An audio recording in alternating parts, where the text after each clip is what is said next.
Hi there, my name's David Reese, and I have an artisanal pencil sharpening business, and I've sharpened more than 1,500 pencils for paying customers. A lot of people think they know how to sharpen pencils, but they don't really. And one of the points of my business is to remind people how to properly sharpen a pencil.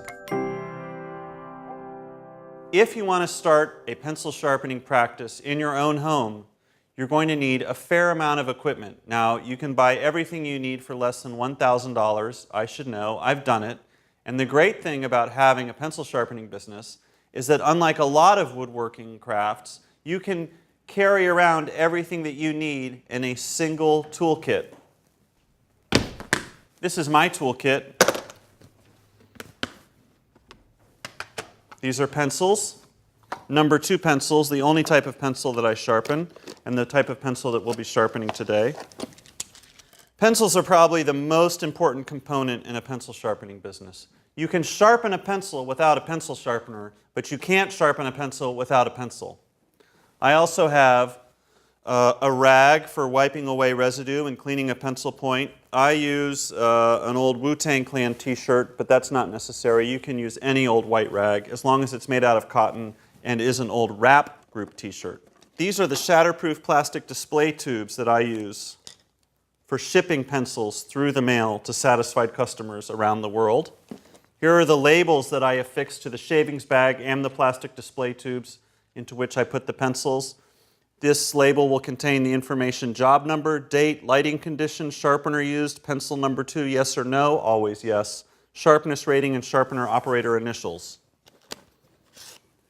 This is one of my favorite sharpeners. It's a replica of an old American sharpener from 1905. The way it works is pretty obvious. This is how someone in an office might have sharpened a pencil more than 100 years ago.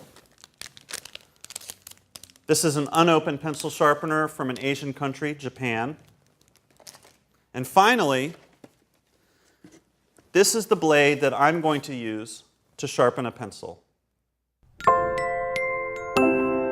Here are some pencils. These are number 2 pencils. It's our responsibility to choose a pencil that's worth sharpening. The first thing you want to do is make sure that the graphite core of the pencil, what you might know as the pencil's lead, even though it doesn't have lead in it, it never has had lead in it, still you can be forgiven for that misnomer, is it's centered within the barrel or the shaft of the pencil. If it's off-center, it's going to be harder to make a consistent conical point. You also should make sure that the shaft of the pencil is straight, that there's minimal bowing to the shaft of the pencil. Why not work with a pencil shaft that's straight rather than one that's bowed? So this is the pencil that I'll sharpen. You should take a couple hours to look through your own home and find a pencil that's suitable for you to sharpen. Now, you're going to be holding the pencil in your non-dominant hand and holding the knife in your dominant hand.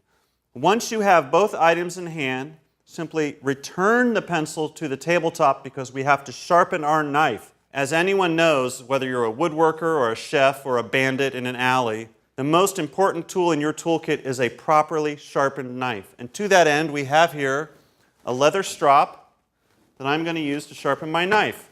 You should have one of these in your basement or in your grandfather's tomb. You'll be able to find a leather strop, and we're simply going to take just a few moments to rub our knife blade back and forth on this leather strop so that it's nice and sharp. Once your knife is sharpened, return the strop to its resting place before anyone knows it's been missing. And now, pick up your knife, pick up your pencil, and get ready to journey backwards through time at a terrific velocity as I teach you how to point a pencil.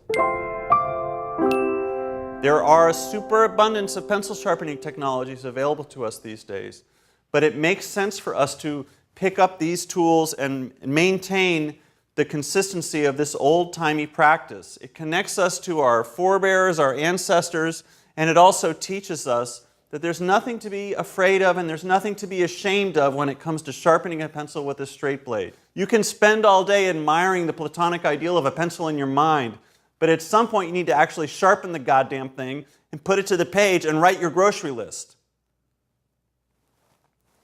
Pencil in non-dominant hand, knife in dominant hand. Now, we're going to be working in several discrete stages here. The first step is going to be to simply expose the graphite that's lying in wait within the wood of the pencil shaft. Once we've exposed the graphite, we can shape the graphite and produce an iconic or less than iconic or horribly ugly pencil point, okay?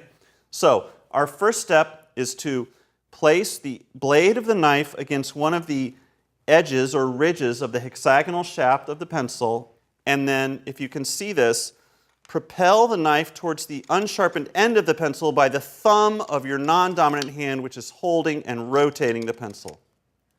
Err on the side of too long a pencil point. That is to say, maybe a thumb knuckle's length away from the unsharpened raw end of the pencil. And as we rotate the pencil shaft, we're going to notice that with each successive swipe of the blade, the ring of safety, okay, the wooden ring of comfort, that aperture is closing in on the graphite core. And you can see now that, sure enough, I am exposing the graphite that was hidden inside the shaft of the pencil. I am moving with such a delicate hand that I have exposed the graphite while producing minimal divots and almost no scratches. So I have a nice unblemished graphite cylinder to work with in conjuring my finished pencil point. Take a moment now to rotate the shaft of your pencil between your two hands just to visually confirm that you have an unobstructed view of the graphite core, and there's nothing that will get in the way of you now shaping this graphite core into a handsome pencil point. Great! We've completed the first stage of the pencil pointing process. So we reach now for our sanding block or our high grit sandpaper, any fine abrasive surface that we want to make the iconic pencil point shape with our graphite. So you take your pencil in your dominant hand and just begin rubbing it against your abrasive surface and rotating it as you rub. As I said, this is delightfully messy and wasteful, and I have been criticized by friends of mine, contractors, luthiers, woodworkers, who think that this is too wasteful. And to them, I say, fuck off and die.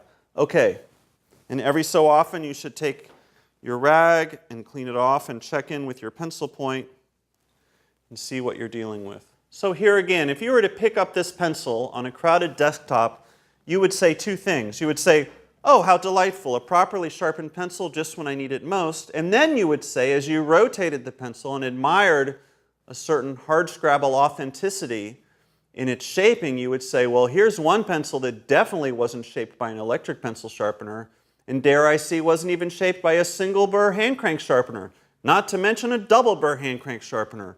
This, friends, is a pencil that was sharpened by hand, enjoying the same tradition of excellence that our forefathers and foremothers enjoyed, going back to the mid-16th century, which was the birth of the modern pencil. And now once you've finished with your pencil, you're going to put down your knife and put the pencil in your non-dominant hand, and then put your dominant hand closer to the edge, the end of the pencil, and then simply destroy the pencil and throw it away, because that was the first of hundreds of pencils you'll be sharpening, and you're only going to get better at it.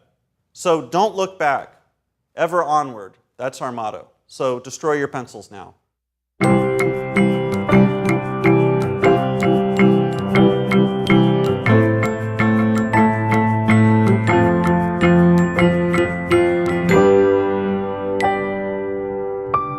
Mechanical pencils are bullshit.